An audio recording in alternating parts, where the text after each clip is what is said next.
Halo, Assalamualaikum. Hai, nama saya Amir daripada Top Up Niaga Network. Video kali ini saya ingin tunjukkan bagaimana cara untuk anda daftar ataupun register SIM card Yestel. So, pertama sekali anda search Yestel dulu di Play Store. Kemudian anda install aplikasi Yestel. Okay, so kemudian anda klik open dan allow saja notification, get started.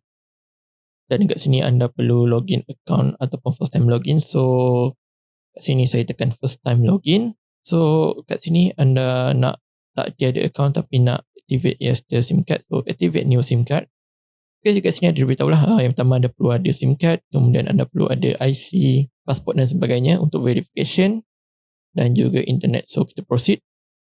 Okay, so di sini anda diminta untuk isi SIM card barcode ataupun anda boleh scan atau manual enter. So, saya tekan scan. Dan juga anda diminta untuk isi SIM PUK. So, anda lihat pada anda punya SIM dan isi. Dan klik submit. So, kat sini anda akan diminta untuk enter apply ID lah. Sini anda boleh gunakan scan ataupun isi apply ID secara manual. Seperti yang saya tunjukkan di sini lah.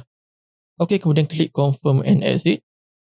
So, kat sini anda boleh pilih untuk daftar new number ataupun anda boleh MNP, iaitu switch daripada number sedia ada kepada telco Yestel. So, kat sini saya tunjukkan cara untuk choose a new number. So, SIM card type kita biar flexi dan kita boleh isilah preferred 4 digit number yang kita mahukan. Okay, so contoh kat sini saya nak 0670. Bila saya search, akan keluarkanlah 0670 yang available untuk kita pilih. So, anda tengok contoh kat sini saya pilih satu number. Kemudian saya klik next. So, kat sini sekiranya anda Malaysia, anda boleh pilih salah satulah MyCard, Tentera, MyPR atau MyCast.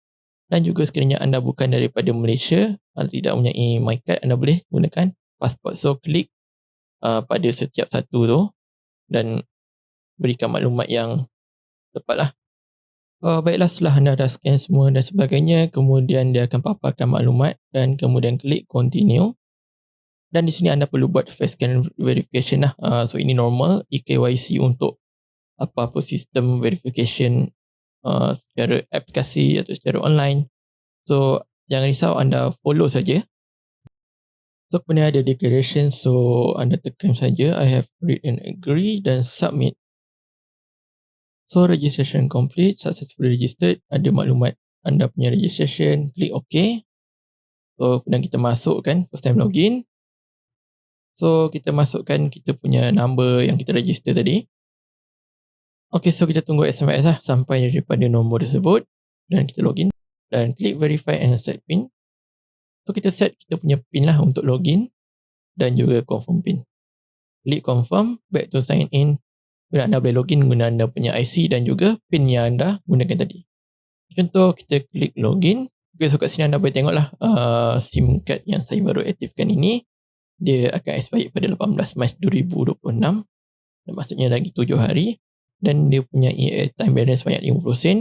Sekiranya anda berminat untuk menjana pendapatan dengan menjadi dealer ataupun penjual SIM card Yestel dengan kadar marketing plan yang tertinggi di pasaran, anda boleh register menggunakan upline QR code ini dan juga join grup yang kita sediakan pada ruangan description ataupun link yang kita sediakan di bawah.